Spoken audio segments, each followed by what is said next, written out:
La pregunta que nos formulaban era, ¿existe espionaje hoy? Eh, Espionaje militar, ¿no? De la inteligencia militar. Bueno, yo no tengo datos concretos como para afirmar que hoy sigue existiendo un espionaje. Pero tengo algunos elementos un poco surgidos del estudio de todos los documentos militares que han aparecido en los últimos tiempos, que me inducen a pensar de que sí, de que sigue. Por la razón del artillero. La inteligencia militar, o sea, la actividad de inteligencia, se nutre de dos ramas o de dos ámbitos. Uno, la información pública, o sea, leer los diarios, escuchar las radios, leer algún libro y hacer anotaciones para probablemente alimentar los análisis que se hacen. Y la otra vertiente es la información secreta obtenida por espías, obtenida por infiltrados. No hay otra. Cuando nosotros decimos, fulano, la CIA reclutó a un agente, claro, ¿qué va a hacer si no?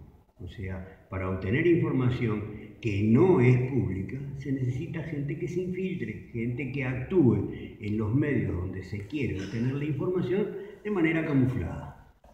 Entonces, para mí esa es la esencia de la inteligencia.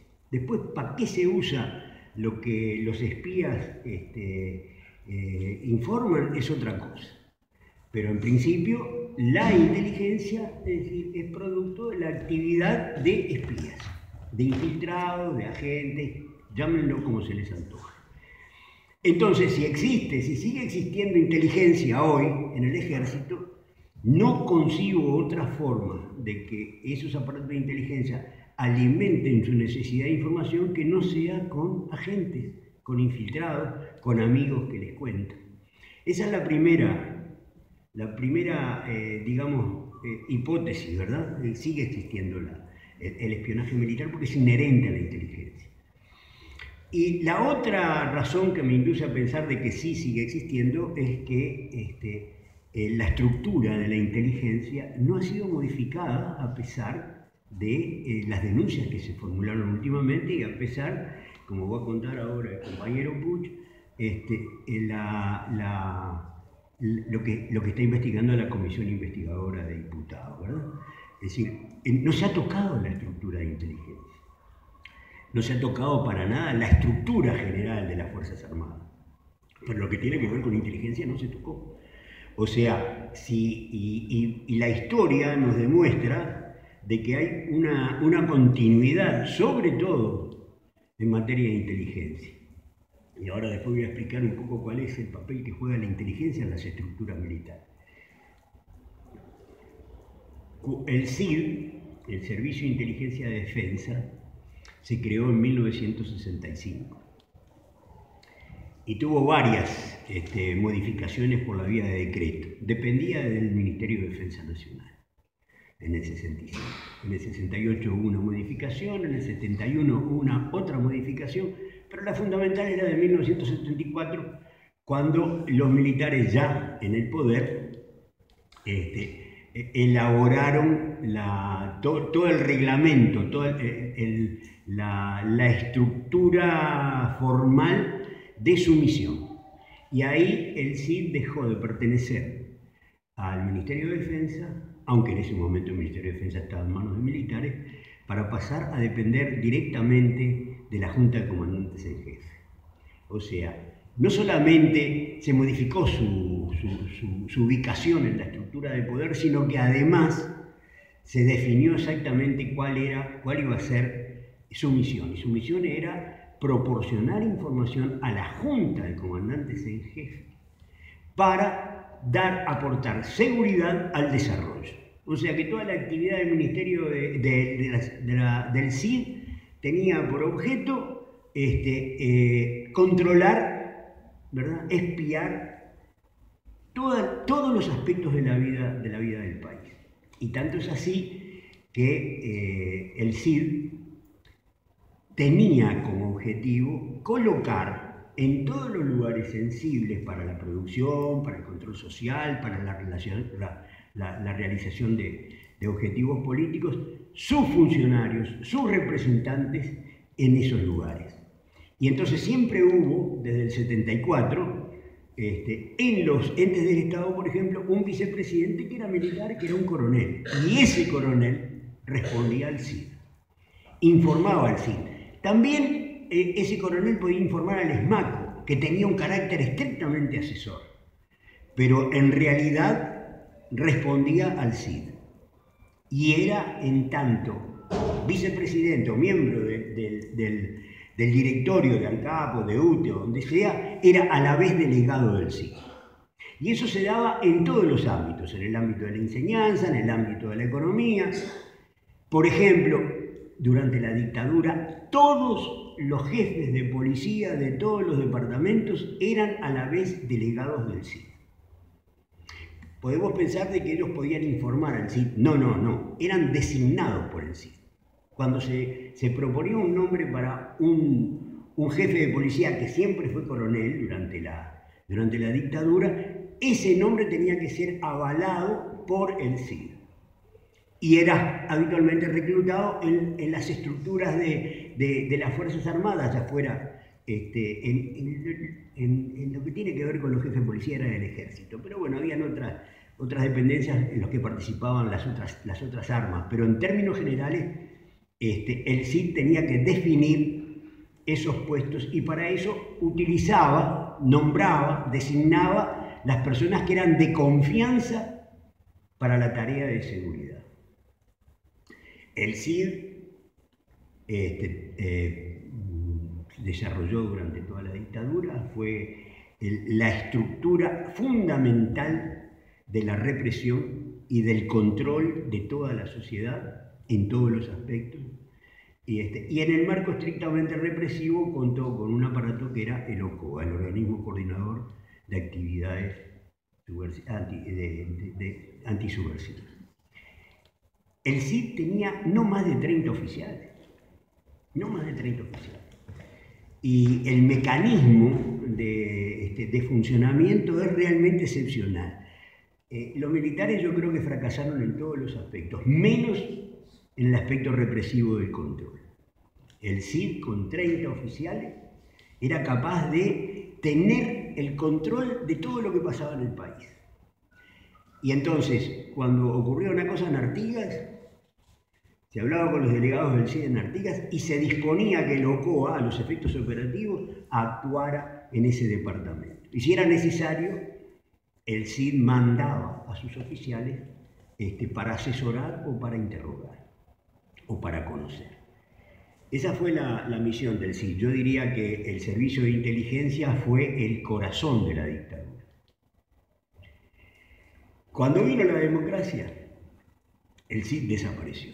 En el 85 surge una cosa que se llama, perdón, quiero ver algo, sí, un organismo que se llama CIFA, Servicio de Información de las Fuerzas Armadas, que duró un año nomás. Y después se transformó en la DGID, la Dirección General de Información de Defensa. Y eso fue hasta hace muy poco con el gobierno Frente Amplista. Tanto el CID como el CIFA, como la DGID, mantuvieron estrictamente sus estructuras. O sea, el CID tenía 5 departamentos y uno más que a veces aparece y a veces no. Esos 5 departamentos, que eran de operaciones, exterior, era de archivo, era de acciones psicológicas, etc., se mantuvieron en el CIFA. Y después la DGI heredó esa estructura, no se cambió. Lo único que se cambió fue el nombre. Y tampoco hubo alteración en el trámite de ascensos de los militares vinculados a la inteligencia. O sea, Ferro, para darles una idea, empezó, toda su carrera la hizo en el CID. De hecho, y la hizo en el CID. Llegó a ser director del departamento 3 del CID, director de operaciones, y después pasó a la compañía de inteligencia, de contrainformación, que dependía directamente del Estado Mayor del Ejército, pero era también una estructura de inteligencia, y después terminó como asesor en materia de inteligencia para el Comando General del Ejército. Él viene desde la dictadura y cambian las estructuras y él sigue ahí. O sea, las personas que se formaron en inteligencia durante la dictadura fueron las mismas que después tenían cargos de responsabilidad en la estructura de inteligencia en democracia. ¿Qué podíamos esperar de esos oficiales que fueron formados en la Guerra Fría, la doctrina de la seguridad nacional y sobre todo el esquema del anticomunismo furibundo? Es decir, con un concepto de que son comunistas todos aquellos que son subversivos, que son sediciosos, que son revoltosos, que son sindicalistas. O sea, esa cosa amorfa, ¿verdad?, que la derecha y el fascismo tilda de comunistas, son todos los militantes de las distintas organizaciones sociales y políticas que eran considerados los enemigos. En eso fueron formados. Y por eso es que cuando aparecen después, Luis puede hablar en extenso de eso, los documentos que prueban cómo se hizo el espionaje en democracia, van a ver que el concepto de enemigo es lo que prima. O sea, por supuesto, el aparato de inteligencia en democracia espía a todos los partidos políticos. A todos, al Partido Colorado, al Partido Nacional, ¿verdad? Y ahí nada más. Pero tenía, entre 1985 y por lo menos 1995, objetivos prioritarios, el MLN y el Partido Comunista. Y ahí se dirige el objetivo principal de trabajo de inteligencia.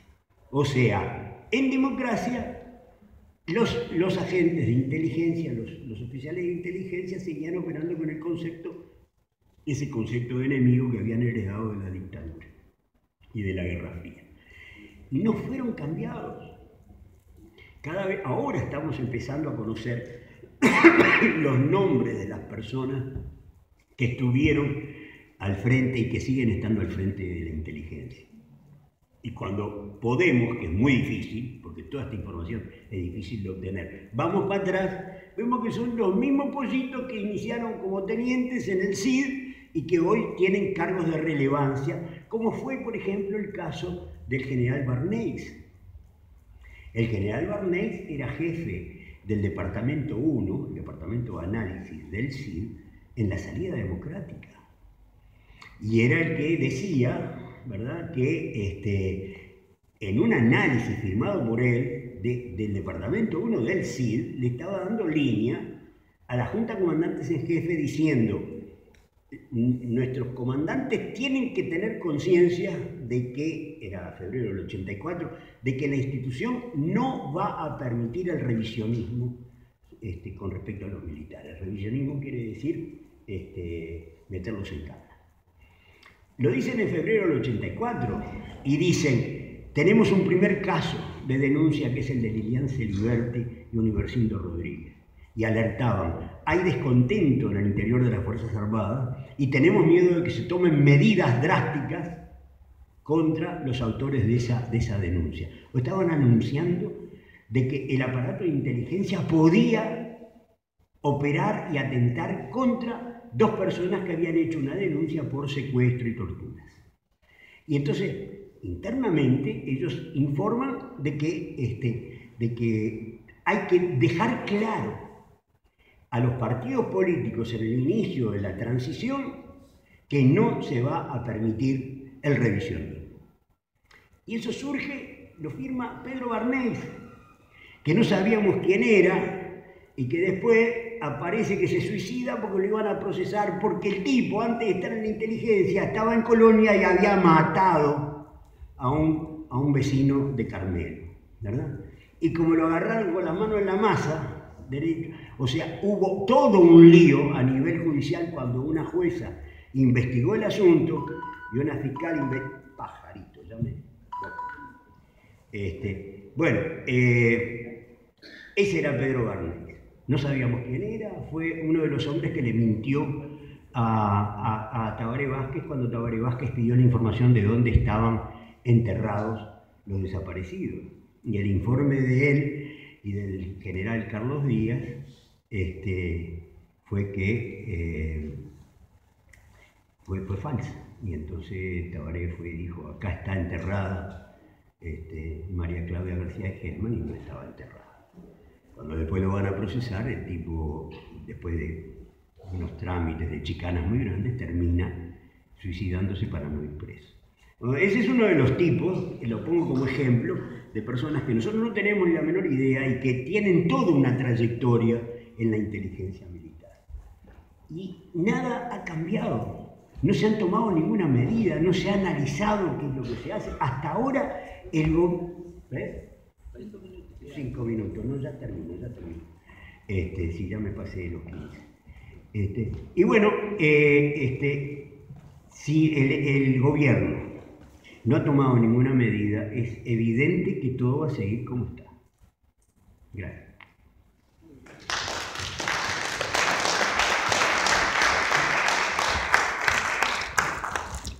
Muchas gracias, Samuel. Recordarles que hoy es la primera de 2 actividades. Hoy